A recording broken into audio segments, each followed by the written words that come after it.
Hello students, तो calculus के lecture में आपका स्वागत है। पिछले लेक्चर्स में हम लोगों ने कुछ बेसिक फंक्शंस के डेरिवेटिव्स निकाले थे फर्स्ट प्रिंसिपल यूज करके। कौन कौन से फंक्शन के हम लोग निकाल चुके?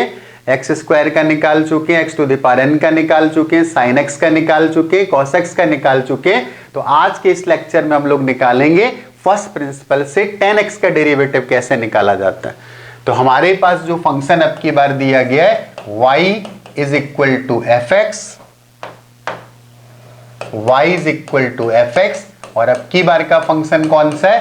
tan x। ये सारे बहुत इंपॉर्टेंट फंक्शंस हैं। साइंस की स्टडी में ट्रिग्नोमेट्रिक फंक्शन, जो इतने बेसिक फंक्शन है, बहुत जरूरी है। कुछ भी पढ़ रहे हो, मैथ पढ़ रहे हो, फिजिक्स पढ़ रहे हो, केमिस्ट्री पढ़ रहे हो, और tan तो बहुत ही इंपॉर्टेंट है। It deals with slope. तो कैलकुलस के लिए जो सबसे इंपॉर्टेंट पार्ट है वो tan फंक्शन ही है। tan के ग्राफ वगैरह हम लोग ट्रिग्नोमेट्री के लेक्चर्स में देख चुके। तो फिलहाल हम लोगों का आज का मोटिव होगा कि इस फंक्शन का फर्स्ट प्रिंसिपल से कैसे डेरिवेटिव निकाला जाए। तो याद करते हैं, फर्स्ट प्रिंसिपल रट गया होगा अगर इतने लेक्चर्स देखें। तो फर्स्ट प्रिंसिपल से डेरिवेटिव का formula dy upon dx is equal to limit s tending towards 0 f of x plus h minus f of x upon h। F x कितना दिया गया? tan x। तो f of x plus h कितना आएगा? f of x plus h।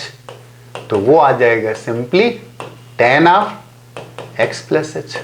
ये values यहां पर put कर देते। तो this will be limit s tending towards 0 f of x plus h मतलब tan of x plus h, और fx का मतलब क्या था? fx का मतलब था tan x और अपॉन h। फिर वही बात आ गई, h को 0 पुट कर देंगे तो tan x minus tan x 0 हो गया, और नीचे s लिखा था वो भी 0 है। तो 0 बाई 0 डिफाइंड ही नहीं। तो अब क्या करना है? अब tan c minus tan d का कोई फॉर्मूला तो था नहीं, तो इसको एडजस्ट करने का एक तरीका है। साइन के फॉर्मूले तो हम लोग इसको ऐसे एडजस्ट करते हैं अब की बार, लिमिट s टेंडिंग टूवर्ड 0, और 1 अपॉन h को लिख देते अलग, tan को लिख देते sine upon cos, sine of x plus h upon cos of x plus h, minus tan x को लिख देते sine x upon cos x। फिर इसका एलसीएम ले लेते।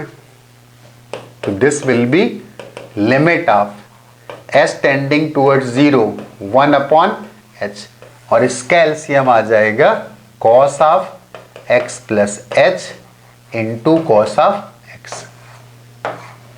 एलसीएम आ गया।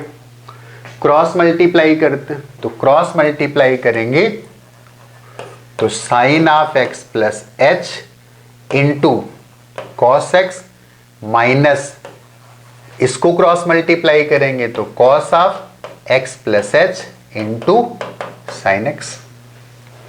यहां पर एक फॉर्मूला दिख रहा होगा, sine a cos b minus cos a sine b. तो ये फॉर्मूला होता है साइन ए माइनस बी का। Sine of a minus b is equal to sine a cos b minus cos a sine B.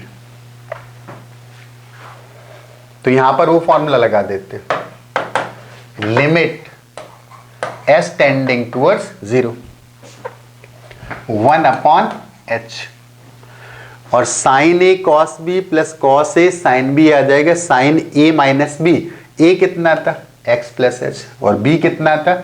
x। तो a minus B कितना आ जाएगा? h आ जाएगा। तो ये आ जाएगा साइन ऑफ h, और नीचे क्या बचा? नीचे बचा cos of x plus h into cos of x। हम लोगों ने कई बार देखा है कि sine theta upon theta for theta small is 1, और h की वैल्यू जा रही 0 को, तो ये तो हो गया 1। तो हमारे पास जो फंक्शन आ गया, और h की वैल्यू को यहां भी 0 पुट कर देते, तो ये आ गया 1 upon cos x into cos x. तो this is cos square x, और 1 अपॉन कॉस कितना होता है? सेक होता है। तो this is sec square x. मतलब tan x का जो डेरिवेटिव आएगा वो sec square x. y is equal to tan x, y is equal to tan x। तो इसका जो डेरिवेटिव आएगा जो कि हम लोगों ने फर्स्ट प्रिंसिपल से निकाला, तो वो डेरिवेटिव आ जाएगा सेक स्क्वायर एक्स। तो फर्स्ट प्रिंसिपल से हम लोगों ने tan x का डेरिवेटिव भी निकाल लिया। अगले लेक्चर में जो और बेसिक फंक्शंस होंगे उनके डेरिवेटिव्स निकालेंगे, राइट।